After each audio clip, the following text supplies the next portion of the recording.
Hello students, welcome to my classes.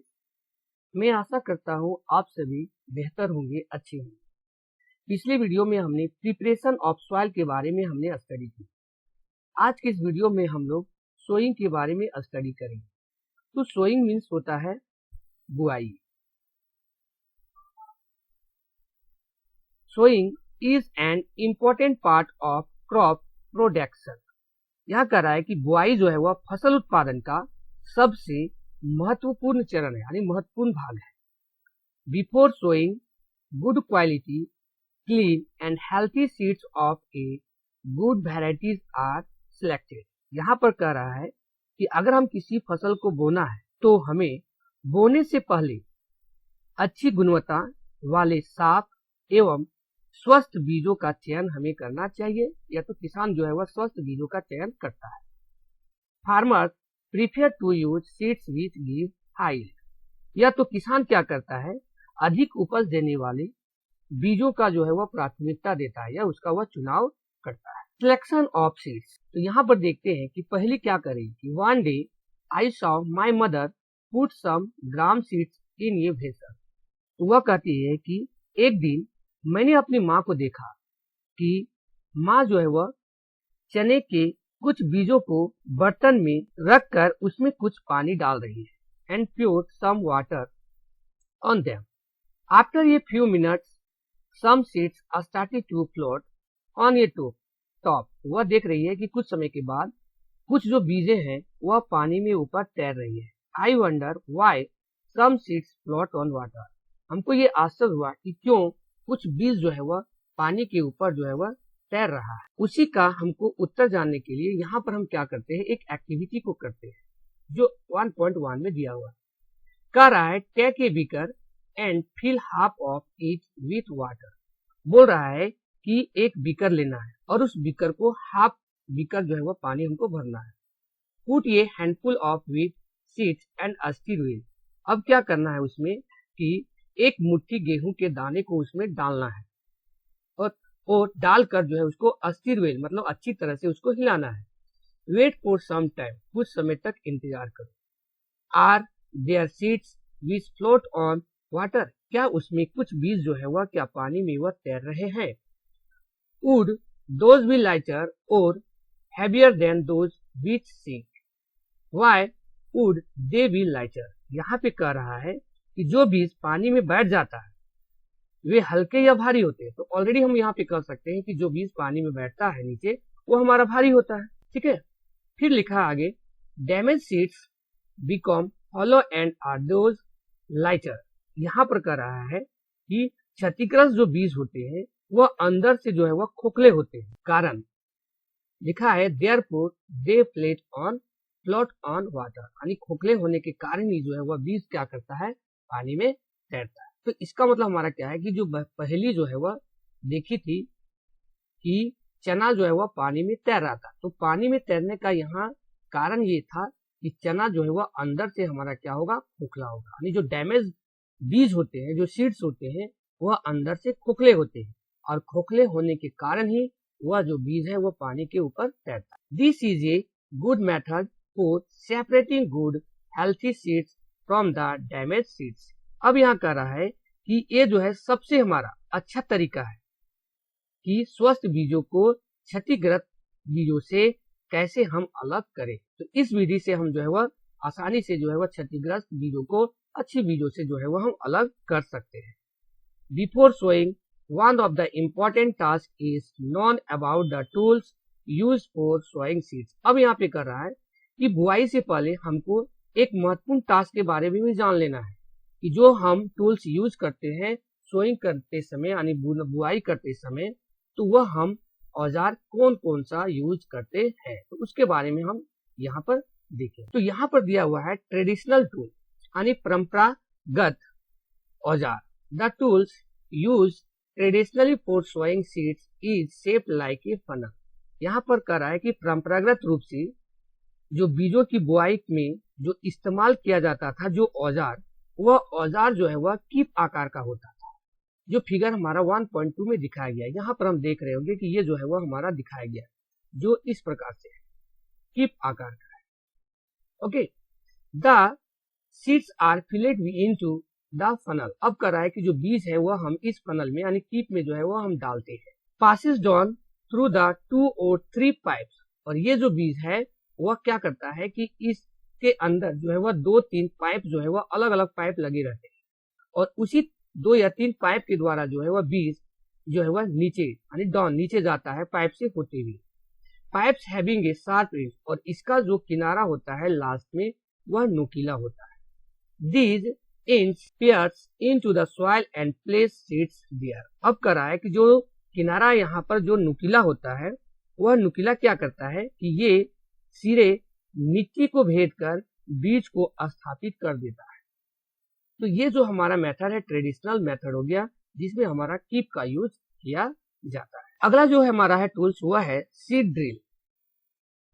No days the seeds drill, जो हमारा यहाँ पे देख रहे हैं कि ये फिगर में जो है वो हमारा दिया हुआ है सीड ड्रिल्स का figure, is used for sowing with the help of tractors. कर रहा है कि आजकल बुआई के लिए ट्रैक्टर द्वारा जो है वह संचालित सीड ड्रिल का जो है वह उपयोग हम लोग ज्यादा करते हैं, जो यहाँ पे हमारा फिगर में दिया हुआ है। This shows the seeds uniformly eight equal distance and deep. अब यहाँ हमारा कह रहा है कि इस सीड ड्रिल का यूज करने से जो हम बीज को बोते हैं वह बीज का जो बुआई होता है वह समान दूरी पर और एक जैसे ही गहराई पर जो है वह सीड्स जो है वह उसका बुआई होता है। अगर हम मान लेते हैं कि हम जो है एक सीड्स का बुआई इस जगह पर कर रहे हैं और दूसरे सीड्स का बुआई जो है हम इस जगह पर कर रहे हैं, तीसरे सीड्स का बुआई जो है हम इस प्रकार यहाँ पर कर रहे हैं, तो हम यहाँ पर क्या देख रहे हैं कि इसके बीच का जो डिस्टेंस होगा तीनों बीज का वह एक जैसा होगा। वही यहाँ पे कर रहा है कि अगर हम लोग सीड ड्रिल्स के द्वारा यूज करते हैं तो जो बीज का हमारा जो दाना जो है वह खेत में जो डलाता है वह इक्वल डिस्टेंस पर जो है वह डलाता है। फिर है कि डीप, इक्वल डीप, यानी अगर हम मान लेते हैं कि ये हमारा जमीन है, ग्राउंड है, यहाँ पर अगर हम एक बीज को डाले हैं तो मान लेते हैं कि यहाँ पे 3 सेंटीमीटर की गहराई पर है, तो ये जो दूसरा बीज है वह भी जो है वह 3 सेंटीमीटर की गहराई पर ही होगा। मतलब अगर हम सीड ड्रिल से बीज को डालते हैं तो वह एक बीज दूसरे बीज के जो है वह इक्वल डिस्टेंस पर जो है वह लगता है। उसके साथ साथ जो है वह सारे बीज जो है वह ग्राउंड से यानी जमीन से जो है वह इक्वल गहराई पर जो है जा करके लगता है। ओके, वही दिया है। It ensures that seeds get covered by the soil after sowing.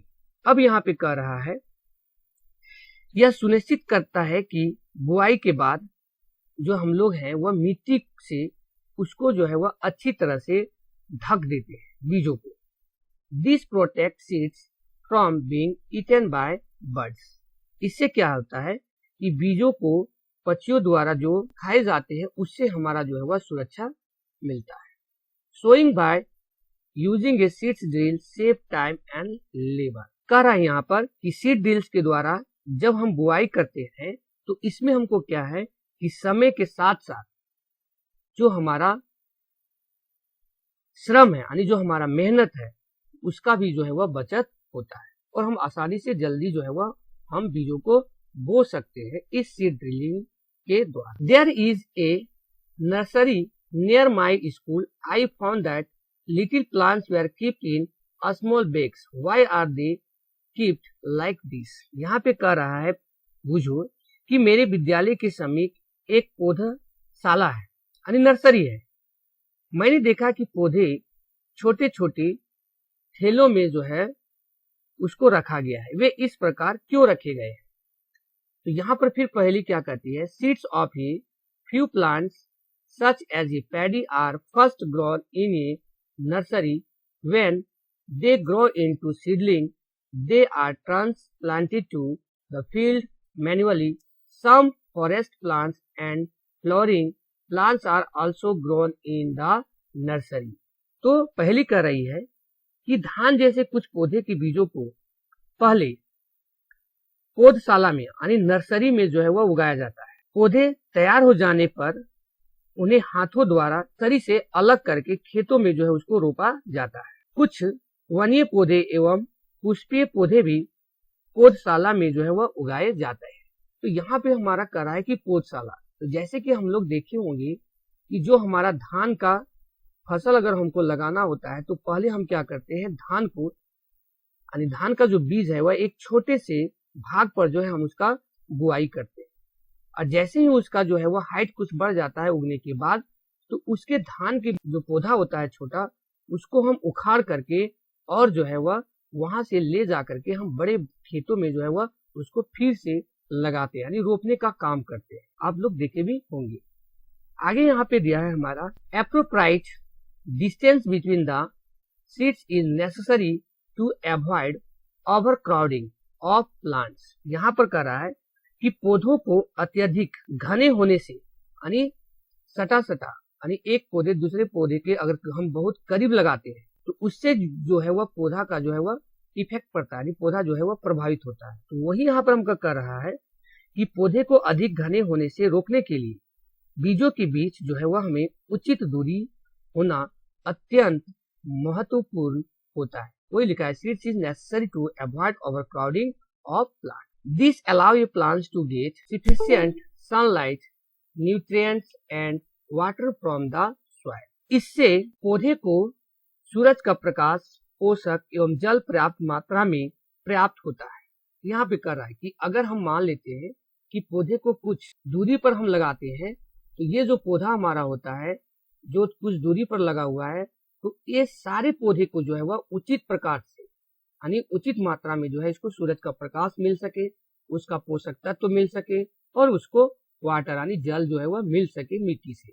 अगर हम यही सारे पौधे को अगर हम पूरे करीब में यानी सटा के अगर हम यहाँ पे लगा देते हैं, तो यहाँ पर क्या होगा कि ये जो तीनों पौधा हमारा लगा हुआ है जो बहुत करीब में लगा है, तो इसका जो है क्या होगा कि इसमें जो सनलाइट है वह कम मात्रा में पड़ेगी और इसको जो है वह न्यूट्रिएंट्स भी कम मिलेगा, क्योंकि तीनों जो है वह एक ही भाग पर जो है वह यानी थोड़े से एरिया में जो है वह लगा हुआ है।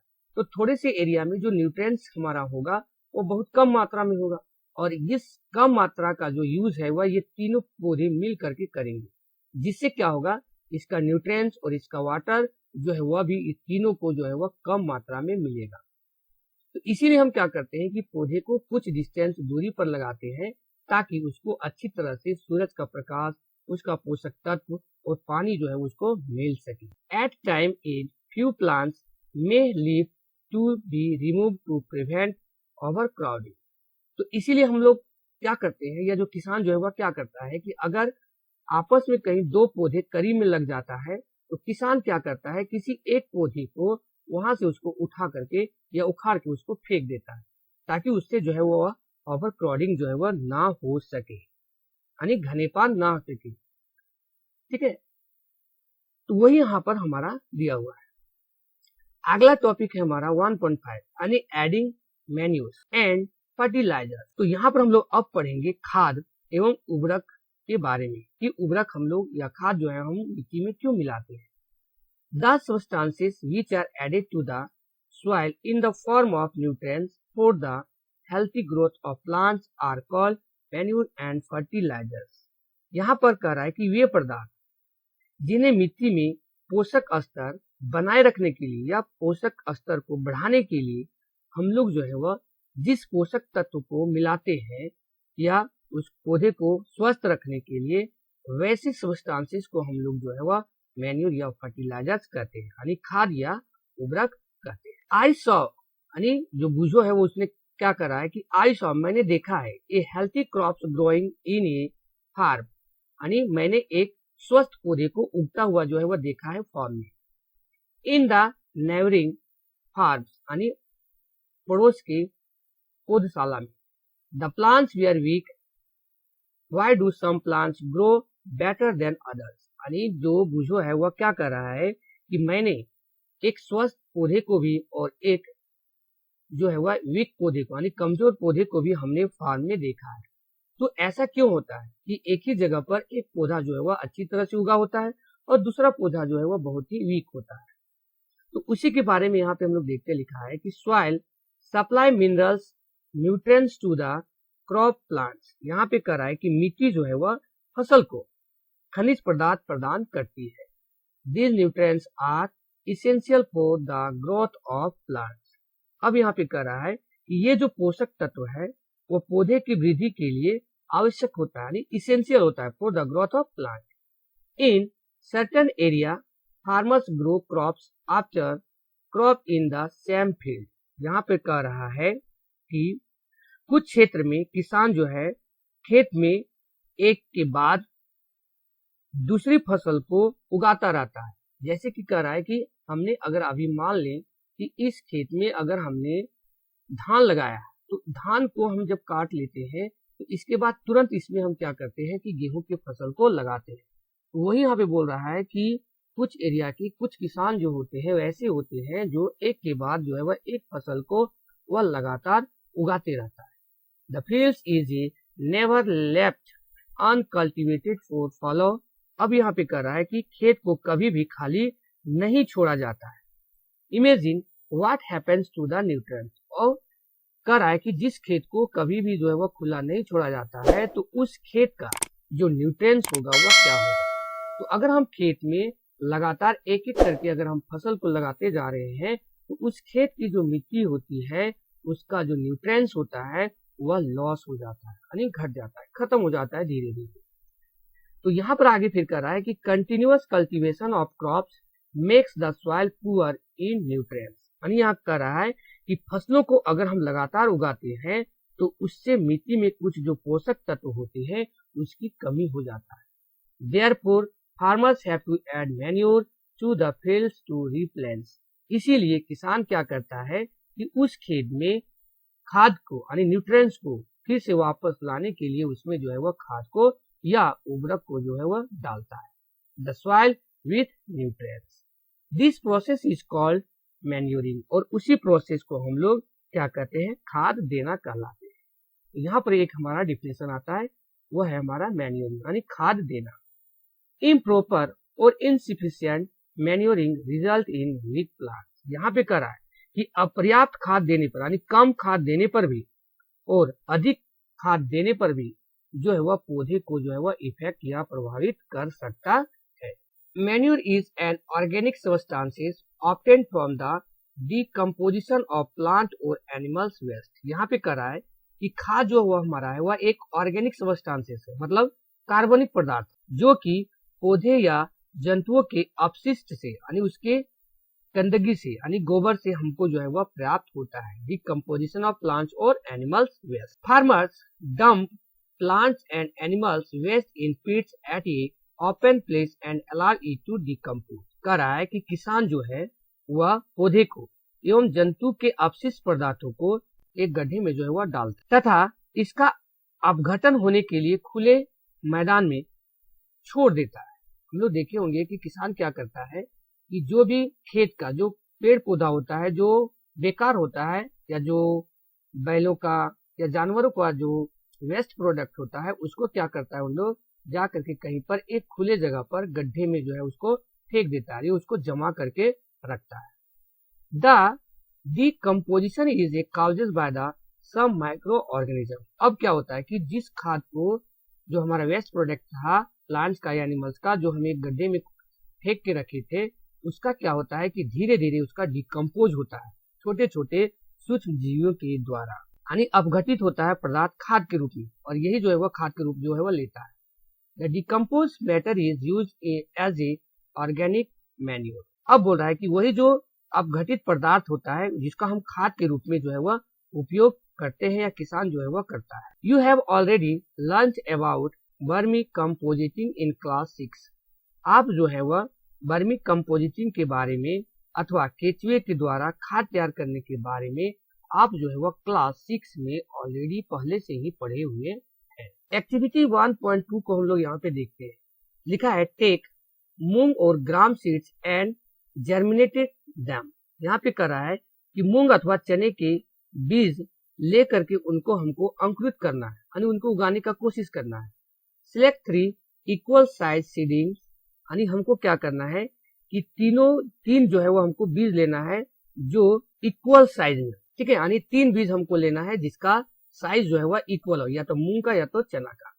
टेक 3 एम्पैथी ग्लासेस और सिमिलर वेसल्स। अब हमको क्या करना है कि 3 जो हमको है वह क्या लेना है, 3 ग्लास लेना है, खाली ग्लासेस, अथवा ऐसे ही पात्र जो खाली हो। Mark them A, B and C.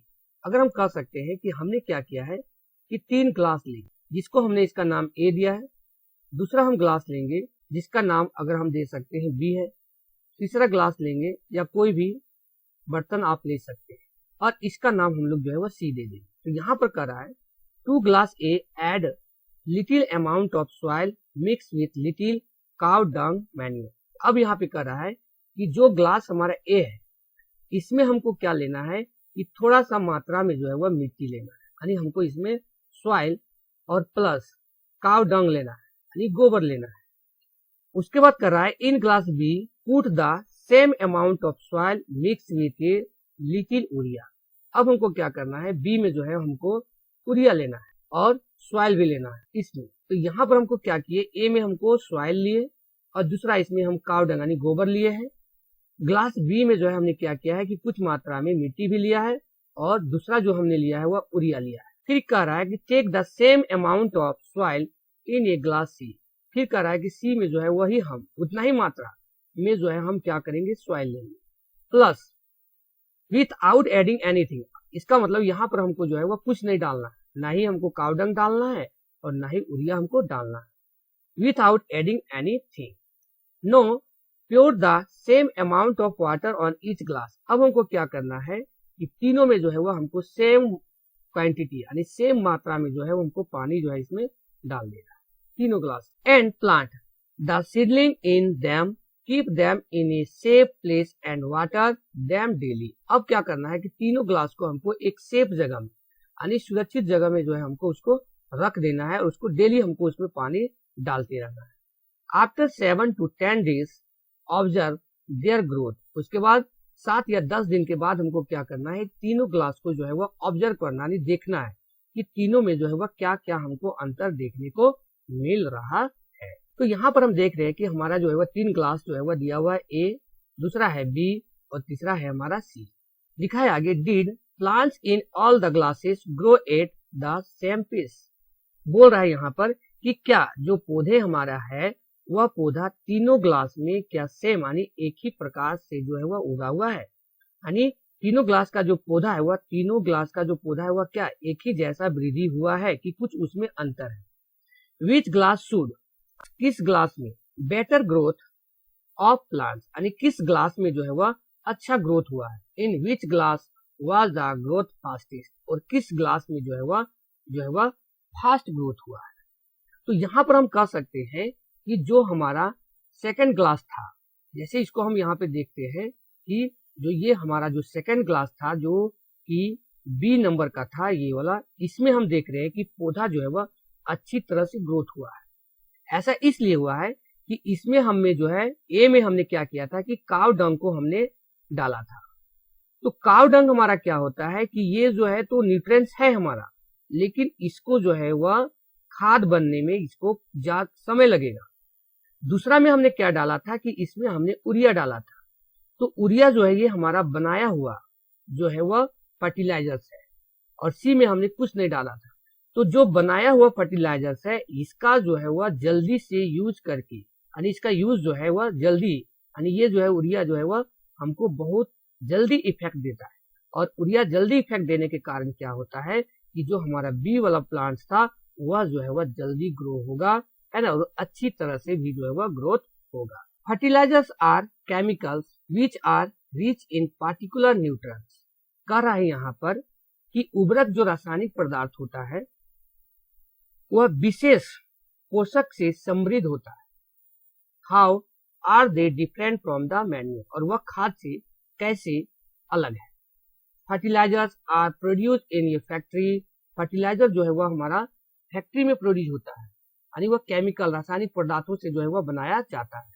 Some example of fertilizers are, उसमें कुछ हमारा एग्जाम्पल दिया है फर्टिलाइजर का। उसमें है पहला urea, ammonium sulphate, super phosphate, potash, NPK, nitrogen, phosphorus, potassium. ये सारे जो है वह हमारे फर्टिलाइजर्स है जो वह केमिकल सबस्टांसेस से जो है वह बनाया जाता है।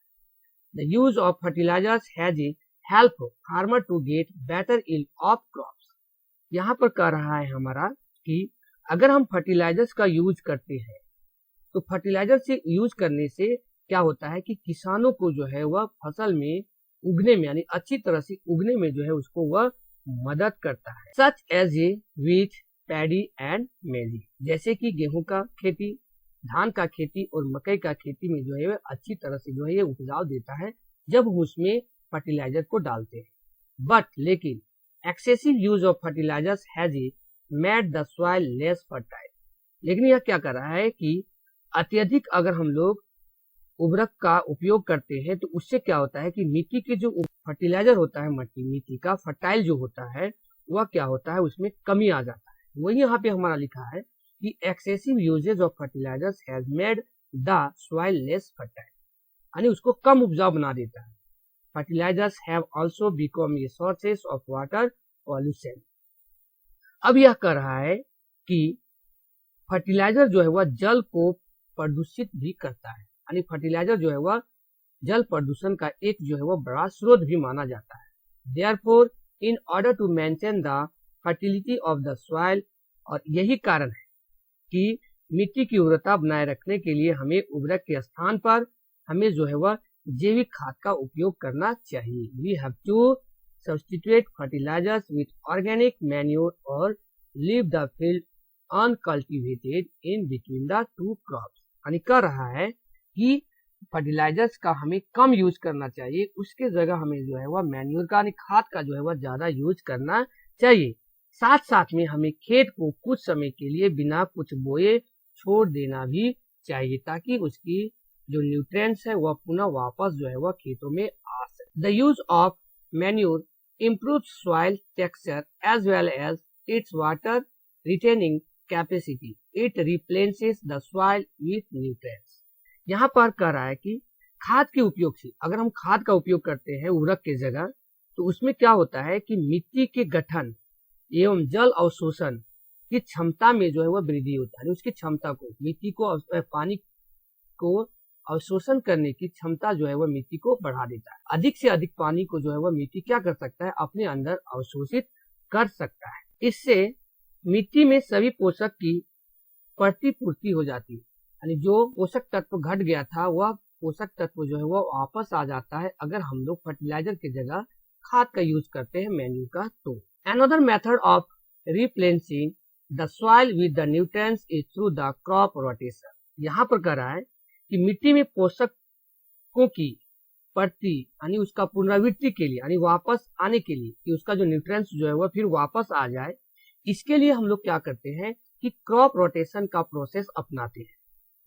ठीक है, तो क्रॉप रोटेशन हमारा क्या होता है कि एक के बाद है ना दूसरे फसल को लगाना। जैसे यहाँ पर हम कह सकते हैं कि यह एक फसल के बाद खेत में दूसरे किस्म की फसल एकांतर क्रम में उगाकर किया जाता है।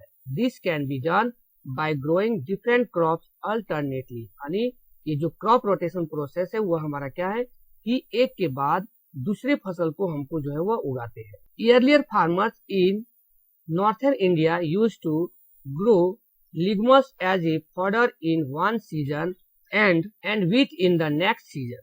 यहाँ पे कह रहा है कि उत्तर भारत के जो कुछ किसान होते हैं वह फलीदार चारा एक ऋतु में उगाते हैं तथा गेहूं दूसरे ऋतु में उगाते हैं। This help in the replacement of the soil with the nitrogen. ऐसा करने से क्या होता है, मिट्टी में जो नाइट्रोजन का पुनः चक्रण होता है, यानी जो नाइट्रोजन जो हमारा खत्म हो जाता है मिट्टी का, वह नाइट्रोजन जो है वह फिर वापस जो है वह मिट्टी में आ जाता है। Farmer are being encouraged to adopt this practice, और किसानों को जो है इस पद्धति का अपनाने के लिए हमें प्रोत्साहित करना चाहिए। In the previous classes you have learn about, यानी पिछले क्लासेस में हमने राइजोबियम बैक्टीरिया के बारे में हमने पढ़ा है। These are present in the nodals of roots of leguminous plant, है ना। तो ये जो फलीदार पौधे होते हैं यानी लेगुमिनियस पौधे होते हैं, उसके जड़ों में जो है वह ग्रंथिकाएं बना करके वह रहती है।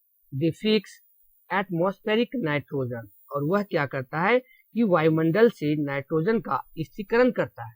यानी वायुमंडल से जो है वह नाइट्रोजन को वह लेता है, पौधे के लिए जो है वह बनाता है और पौधा उस नाइट्रोजन का जो है वह यूज करता है। इसीलिए हमको कहा गया है कि हम अगर अभी गेहूं का खेती अगर हम किए हैं तो गेहूं काटने के बाद जो है वह हमें जो है वह किसकी खेती करनी चाहिए, तो फलीदार पौधे की खेती करनी चाहिए, यानी लेग्यूमिनस की खेती जो है वह हमें करना चाहिए। इससे क्या होता है कि जो नाइट्रोजन गेहूं के लगाने से मेरा जो है वह खत्म हो गया था, वह नाइट्रोजन फिर हमारा लेग्यूमिनस पौधे को लगाने से वह नाइट्रोजन जो है वापस मिट्टी में हमारा जो है वह आ जाता है। यहाँ पर हम देख रहे हैं टेबल में difference between fertilizer and manure, यानी फर्टिलाइजर और मैन्योर में क्या अंतर है, मैन्यूर में क्या अंतर है उसके बारे में यहाँ पे दिया हुआ है, यानी उसका डिफरेंस दिया हुआ है।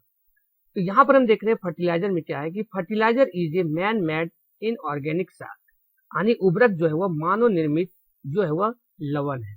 Manure is a natural substances obtained by the decomposition of cattle Dang and plant residue. यह कह रहा है कि खाद जो है वह एक प्राकृतिक पदार्थ है जो गोबर एवं पौधों के अवशेष से यानी उसकी गंदगी के विघटन से यानी डिकम्पोजिशन होने से जो है वह प्राप्त होता है। 2 नंबर में हमारा डिफरेंस है फर्टिलाइजर का, लिखा है कि fertilizer is a prepared in factory, यानी जो हमारा उर्वरक है वह फैक्ट्रीज में बनाया जाता है, जबकि manure can be prepared in the field, यानी जो खाद है वह हमारा फील्ड में बनाया जाता है। तीसरा इसमें है कि fertilizers does not provide any humus to the soil, कह रहा है कि उर्वरक जो होता है यानी फर्टिलाइजर जो होता है मिट्टी को जो है वह ह्यूमस प्राप्त नहीं करता है, बल्कि मैन्यूर जो है वह मिट्टी को ह्यूमस प्राप्त करता है, यानी ये जो है उसको वापस लाने का काम करता है। Fertilizer are a very rich in plants nutrients like nitrogen, phosphorus and potassium. उर्वरक के पास जो है वह पादप पोषक के लिए जो नाइट्रोजन होता है, फास्फोरस होता है, वह पोटेशियम होता है, वह अधिक मात्रा में पाया जाता है, जबकि manure is relatively less rich in plant nutrient, और खाद के पास जो है जो पोषक तुलनात्मक रूप से बहुत कम होते हैं। ये हो गया हमारा difference between fertilizers and manures के बारे में, ये अक्सर एग्जाम में पूछा जाता है। आगे है हमारा एडवांटेज ऑफ मैन्यूर, यानी खाद के लाभ। The organic manure is a considered better than the fertilizers, this is because, यहाँ पे कर रहा है कि जैविक जो खाद होता है यानी मैन्यूर जो होता है वो उर्वरक की अपेक्षा अधिक अच्छा जो है वह माना जाता है। इसका बहुत सारे कारण है, उसमें जो हमारा पहला कारण है वह दिया it enhances the water holding capacity of the soil. यहाँ पर कर रहा है कि इससे मिट्टी की जो जलधारा यानी जो जल क्षमता जो है यानी जल धारण करने की जो क्षमता होता है वह वृद्धि होता है अगर हम मैन्यूर को डालते हैं, तो खाद को डालते हैं तो। दूसरा, it makes the soil porous due to which exchange of gas becomes easy. यहाँ पे कर रहा है इससे यानी मैन्यूर डालने से मिट्टी की जो भुरभुरी एवं जो सरंध्र यानी जो छेद होते हैं, हॉल होते हैं, वह हो जाती है। यानी अगर हम खाद को डालते हैं तो उसमें क्या होता है कि बहुत छोटे छोटे जो है वह मिट्टी के अंदर छेद बन जाता है, जिसके कारण से गैस जो है वह विनिमय यानी आदान प्रदान करने में यानी गैस का आदान प्रदान करने में सरलता महसूस होता है यानी सरल होता है। It increase the number of friendly microbes, इससे जैविक खाद में जो सूक्ष्मजीवी होते हैं, जो जीवाणु होते हैं, जो किसान का फार्मर्स होते हैं, दोस्त किसान का फ्रेंड्स होते हैं, उसकी संख्या जो है वह बढ़ती है। It improve the texture of the soil, इससे क्या होता है कि जो मिट्टी का जो टेक्सचर होता है उसका जो क्वालिटी होता है वह क्या होता है कि सुधर जाता है। ओके,